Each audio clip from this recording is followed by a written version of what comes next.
Hello, hello, hello. Hi. I have been doing such a better job of raising my awareness to what I put my attention to. Feels good to be deliberate, doesn't it? And to vibrate on purpose and to set your point of attraction deliberately, and then to notice what comes in response to your deliberate point of attraction. Yeah. One day recently, I had an interesting day. Nothing was particularly bad about it. Nothing was particularly good about it. But at the end of the day, I felt still very good. So what you mean is there were no conditions that were influencing my aligned state of being. I was just in an aligned state of being. Yes. Isn't that what you just said? Yes. Yeah. And when I looked back through the day and I found myself talking about the day to another friend, I said, it's kind of like when you go to a lake or to the ocean and you go swimming and the water is wonderful. And as you're swimming, at some point you swim through a very cold patch of water, and that's nice, and you swim some more and you swim through a very warm patch of water.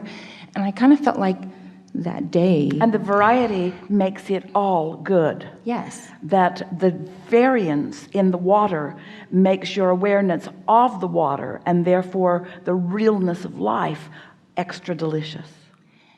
And I kind of felt like that day was like swimming through areas of energy streams. Yeah.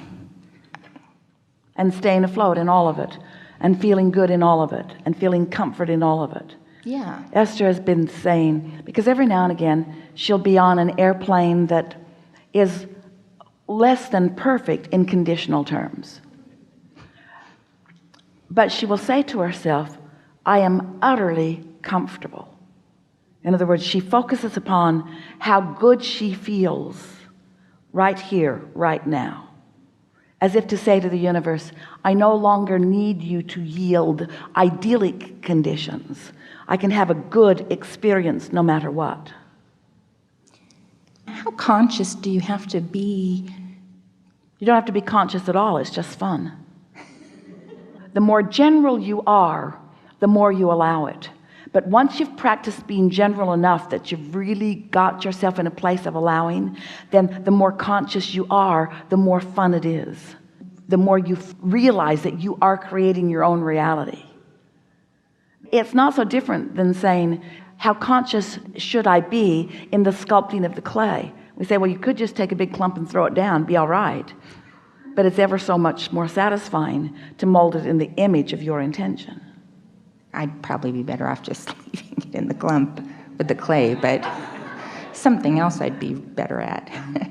So is that better for me to focus? Maybe we didn't pick the perfect analogy for you, but we were wanting you to feel how tangible it is and how the control is yours. It still was a perfect analogy. I'm very happy to go where our conversation leads me. Yeah.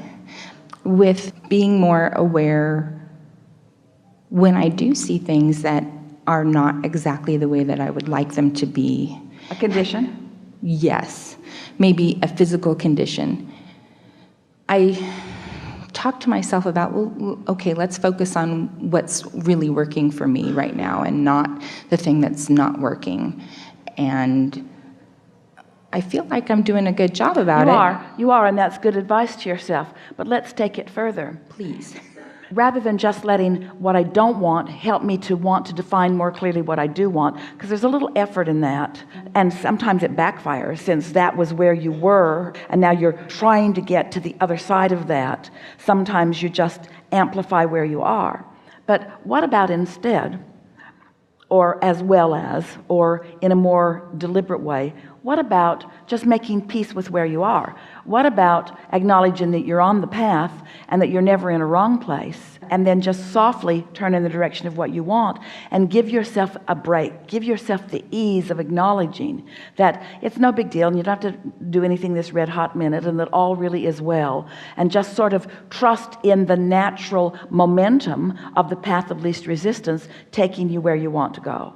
Try that for a little while and watch the ease that it brings to you and the faster results, because A lot of people do this. They don't mean to. We've been talking about how every subject is really two subjects, and on one end of the stick, so to speak, is wanted, and on the other end is unwanted. So in your analogy, you're talking about maybe having found something that is unwanted and then wanting to, in our earlier terminology, pivot to the what is wanted part. But if what is unwanted is active enough that you translated it, so you're thinking about it. In other words, when you're standing there in that negative thought, that means there was a vibration that you translated into a thought and into an emotion. So there's already some momentum going, and attention to it will increase the momentum.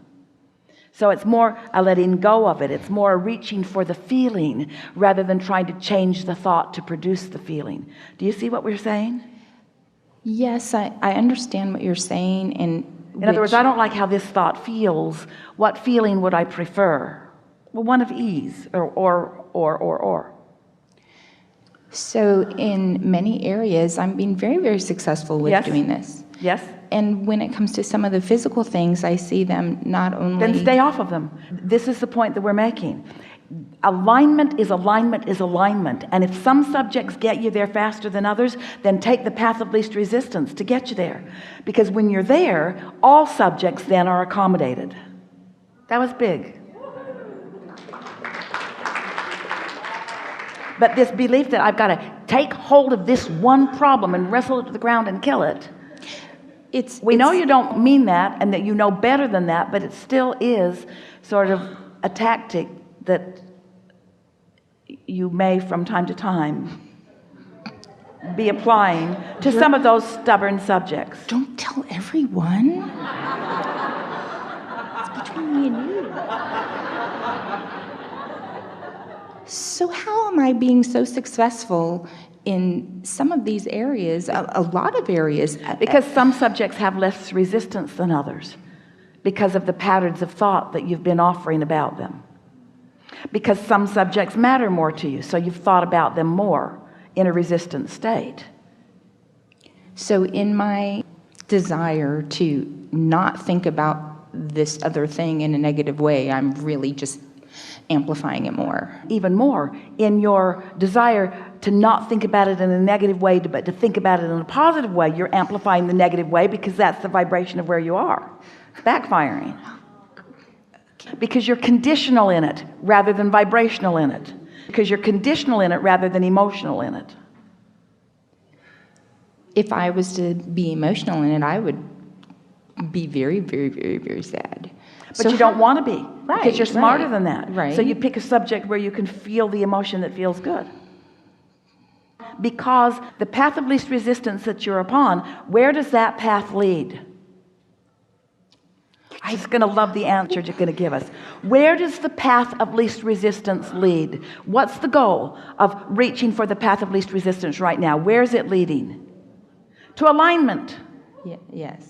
Not to weight loss, not to improve this, not to improve that, not to adjustments in physical conditions. It's leading to alignment, which then puts you in the place of receiving the impulses that cause the other to fill in. Say that several times in every day if you want to really do yourself a big favor. As you're moving along and you're reaching for better feeling thoughts and so forth, you're well along in what you've been hearing from us, and now you're integrating into your equation this path of least resistance and the unconditional aspect that we're talking about. Say to yourself, path of least resistance, and where does that lead? And then say, it leads to joy, it leads to happy, it leads to clarity, it leads to alignment. It leads to connection so that you know what you're reaching for, and then adore the instant manifestation of that you get. But if it is just the ulterior motive to something else, and the something else is really strong in your vibration, then you don't get there. That's why it's got to be unconditional. You feel that? Did you feel that? Did you feel that? Did you feel that? That's good. So in all this time that I think that I'm doing such a great job at keeping my vibration high, am I fooling myself? No, not if you feel good.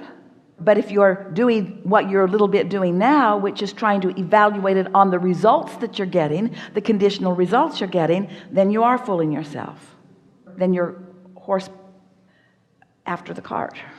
So now I feel like I'm in a catch-22. How do I know if I'm feeling good if I'm not feeling good? Don't worry, it will get big enough you will recognize it. I don't want it to get that Yes, you big. do. You want your guidance system to work. And since you can't get it wrong and you never get it done, then there's no risk, there's no judgment, there's no harshness. It can't go so wrong at this stage of your understanding and your application of this. It's not different than turning left when you meant to turn right and then making a U-turn and going back. No big deal. No big deal. A lot. Thank you. Enough? Yes, Really good. This was very good. Really good.